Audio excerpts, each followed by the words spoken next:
ನಮಸ್ಕಾರ ವೀಕ್ಷಕರೇ, V voice ಕನ್ನಡದ ಮತ್ತೊಂದು ವಿಡಿಯೋಗೆ ನಿಮಗೆಲ್ಲ ಸ್ವಾಗತ.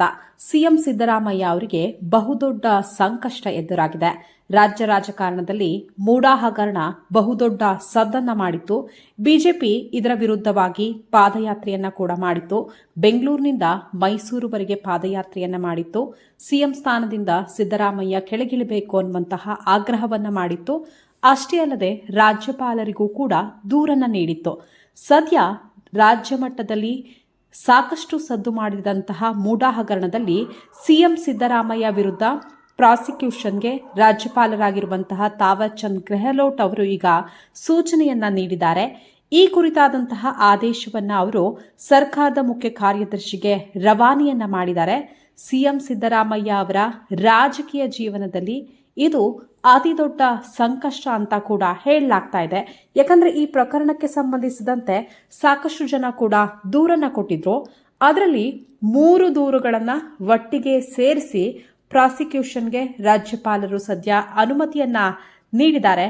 ಸಾಮಾಜಿಕ ಕಾರ್ಯಕರ್ತರಾಗಿರುವಂತಹ ಟಿ.ಜೆ. ಅಬ್ರಾಹಿಂ, ಮೈಸೂರು ಮೂಲದ ಸ್ನೇಹಮಯಿ ಕೃಷ್ಣ ಹಾಗೂ ಪ್ರದೀಪ್ ಎನ್ನುವರು ಇದೇ ವಿಚಾರದಲ್ಲಿ ಪ್ರಾಸಿಕ್ಯೂಷನ್ಗೆ ಅನುಮತಿಯನ್ನ ಕೋರುವಂತೆ ರಾಜ್ಯಪಾಲರಿಗೆ ಮನವಿಯನ್ನ ಮಾಡಿಕೊಂಡಿದ್ರು. ಈ 3 ಅರ್ಜಿಗಳನ್ನು ಒಟ್ಟಿಗೆ ಸೇರಿಸಿ ಸದ್ಯ ಪ್ರಾಸಿಕ್ಯೂಷನ್ಗೆ ಅನುಮತಿಯನ್ನ ನೀಡಲಾಗಿದೆ. ಮುಖ್ಯ ಕಾರ್ಯದರ್ಶಿ ಕಚೇರಿಗೆ ನೋಟಿಫಿಕೇಶನ್ ಪ್ರತಿಯನ್ನ ಕೂಡ ಕೊಡಲಾಗಿದೆ. ಅಂದ್ರೆ ಇದು ಸಿದ್ದರಾಮಯ್ಯ ರಾಜಕೀಯ ಜೀವನದಲ್ಲಿಯೇ ದೊಡ್ಡ ಸಂಕಷ್ಟ ಅಂದ್ರೂ ಕೂಡ ತಪ್ಪಾಗೋದಿಲ್ಲ. ಅಷ್ಟೇ ಅಲ್ಲದೆ ಇದೆಲ್ಲ ವಿಚಾರಕ್ಕೆ ಅಂದರೆ ಈ ಒಂದು ಪ್ರಾಸಿಕ್ಯೂಷನ್ಗೆ ರಾಜ್ಯಪಾಲರು ಅನುಮತಿಯನ್ನ ಕೊಡ್ತಾರೆ ಅನ್ನುವಂತಹ ಸುಳಿವು ಕೂಡ ಸಿದ್ದರಾಮಯ್ಯ ಅವರಿಗೆ ಶುಕ್ರವಾರವೇ ಗೊತ್ತಾಗಿತ್ತು ಅನ್ನುವಂತಹ ಮಾಹಿತಿ ಲಭ್ಯವಾಗಿದೆ. ಅದರಂತೆ ಶುಕ್ರವಾರ ರಾತ್ರಿ ಕಾನೂನು ಸಲಹೆಗಾರರಾಗಿರುವಂತಹ ಪೊನ್ನಣ್ಣ ಅವರೊಂದಿಗೆ ಸಿಎಂ ಸಮಾಲೋಚನೆಯನ್ನು ನಡೆಸಿದ್ದಾರೆ.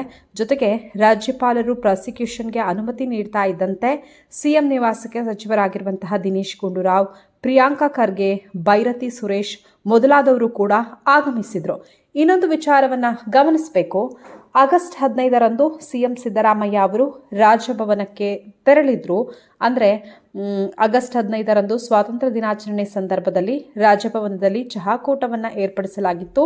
ಆ ಸಂದರ್ಭದಲ್ಲಿಯೇ ಅವರಿಗೆ ಪ್ರಾಸಿಕ್ಯೂಷನ್ಗೆ ರಾಜ್ಯಪಾಲರು ಅನುಮತಿಯನ್ನ ಕೊಡ್ತಾರೆ ಅನ್ನುವಂತಹ ಸುಳಿವು ಸಿಕ್ಕಿತ್ತು ಅನ್ನುವಂತಹ ವಿಚಾರ ಕೂಡ ಲಭ್ಯವಾಗಿದೆ.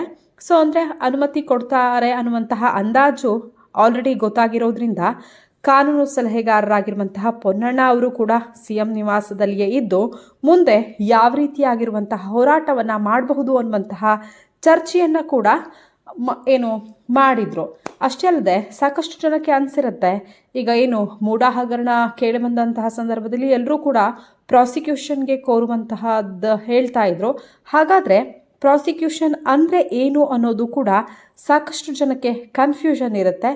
ಹಾಗಾದರೆ ಪ್ರಾಸಿಕ್ಯೂಷನ್ ಅಂದರೆ ಏನು, ಇದರ ಅರ್ಥ ಏನು ಅನ್ನೋದರ ಕಂಪ್ಲೀಟ್ ಡೀಟೇಲ್ಸನ್ನು ಈ ಒಂದು ವಿಡಿಯೋದಲ್ಲಿ ನಾನು ನಿಮಗೆ ಕೊಡ್ತಾ ಹೋಗ್ತೀನಿ.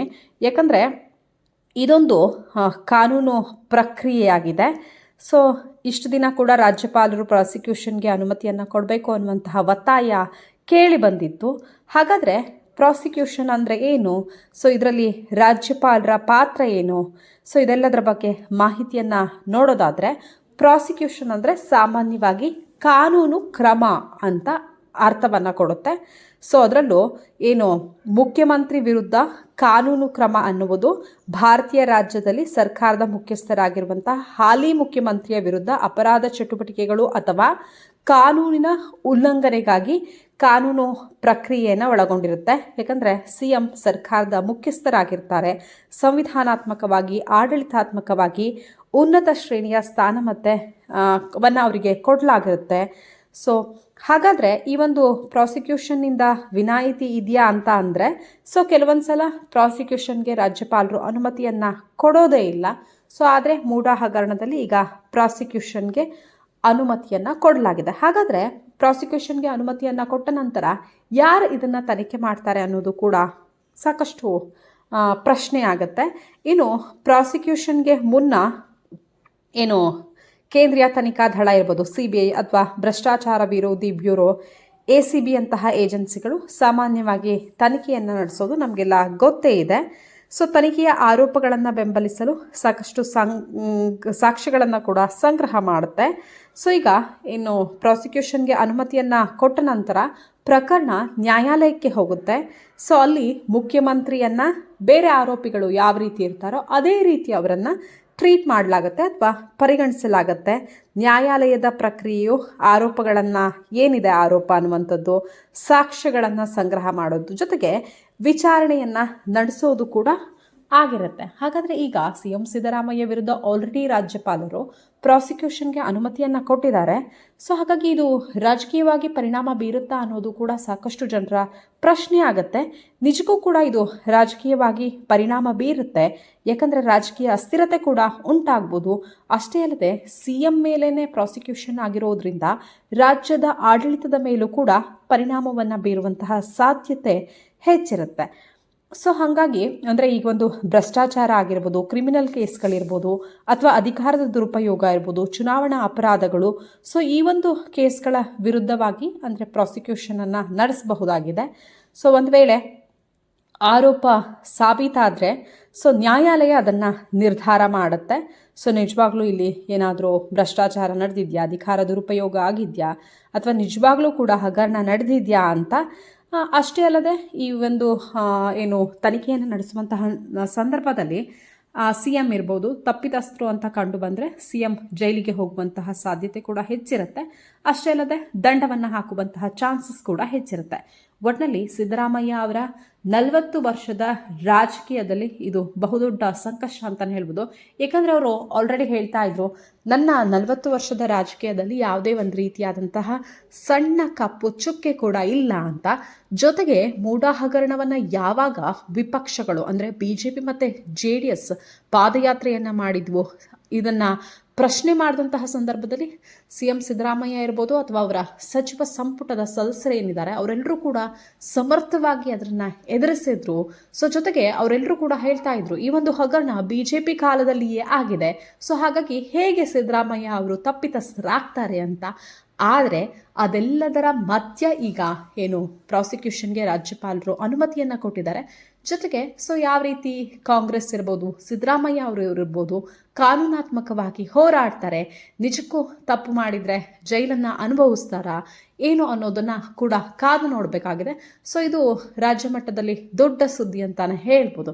ಯಾಕಂದರೆ ಒಬ್ಬರು ಆಡಳಿತದಲ್ಲಿ ಇದ್ದಂತಹ ಸಂದರ್ಭದಲ್ಲಿ CM ಆಗಿರುವಂತಹ ಸಂದರ್ಭದಲ್ಲಿ ಪ್ರಾಸಿಕ್ಯೂಷನ್ಗೆ ಅನುಮತಿಯನ್ನು ಸಿಕ್ತು ಅಂತ ಅಂದರೆ ಇಡೀ ಸಚಿವ ಸಂಪುಟ ಕೂಡ ಶೇಕ್ ಆಗುತ್ತೆ, ಆಡಳಿತ ಕೂಡ ಅಸ್ಥಿರತೆ ಕಾಣಿಸ್ಕೊಳ್ಳುತ್ತೆ, ಆಡಳಿತ ಏರುಪೇರಾಗುವಂತಹ ಚಾನ್ಸಸ್ ಇರುತ್ತೆ. ಸೊ ಹಾಗಾಗಿ ಯಾವ ರೀತಿ ಕಾನೂನು ಹೋರಾಟವನ್ನು ಎದುರಿಸ್ತಾರೆ, ಏನಾದರೂ ತಮ್ಮ CM ಸ್ಥಾನಕ್ಕೆ ರಾಜೀನಾಮೆಯನ್ನು ಕೊಟ್ಟು ಕಾನೂನು ಹೋರಾಟವನ್ನು ಎದುರಿಸ್ತಾರಾ ಅಥವಾ CM ಸ್ಥಾನದಲ್ಲಿಯೇ ಇದ್ಕೊಂಡು ಕಾನೂನು ಹೋರಾಟವನ್ನು ಎದುರಿಸ್ತಾರಾ, ಅವರ ಸಚಿವ ಸಂಪುಟದ ಸದಸ್ಯರು ಯಾವ ರೀತಿ ಸಾಥನ್ನು ಕೊಡ್ತಾರೆ, ಯಾವ ರೀತಿ ಕಾನೂನಾತ್ಮಕ ಹೋರಾಟ ನಡೆಯುತ್ತೆ. ಸೊ ಈ ಒಂದು ರಾಜ್ಯಪಾಲರ ಪ್ರಾಸಿಕ್ಯೂಷನ್ ಅನುಮತಿಯನ್ನು BJP ಮತ್ತು JDS ವಿಪಕ್ಷಗಳು ಹೇಗೆ ಬಳಸಿಕೊಳ್ಳುತ್ತೆ ಅನ್ನೋದನ್ನು ಕಾದು ನೋಡಬೇಕಿದೆ. ಅಂದರೆ ಇಷ್ಟು ದಿನ ಪ್ರಾಸಿಕ್ಯೂಷನ್ ಅನ್ನುವಂತಹ ಪದವನ್ನು ಕೇಳಿದ್ರಿ, ಆದರೆ ನಿಜಕ್ಕೂ ಪ್ರಾಸಿಕ್ಯೂಷನ್ ಅಂದರೆ ಏನು, CM ಸಿದ್ದರಾಮಯ್ಯ ಮೇಲೆ ಬಂದಿರುವಂತಹ ತನಿಖೆ ಯಾವುದು, ಸೊ ಎಲ್ಲದರ ಬಗ್ಗೆ ಕೂಡ ಈ ಒಂದು ವಿಡಿಯೋದಲ್ಲಿ ತಮಗೆ ಮಾಹಿತಿ ಸಿಕ್ಕಿದೆ ಅಂತ ಅಂದ್ಕೊಳ್ತಾ ಮತ್ತಷ್ಟು ಇಂಟ್ರೆಸ್ಟಿಂಗ್ ಅಪ್ಡೇಟ್ಸ್ಗಳಿಗಾಗಿ ನೋಡಿ ಸಬ್ಸ್ಕ್ರೈಬ್ ಮಾಡಿ ವಿ ವಾಯ್ಸ್ ಕನ್ನಡ.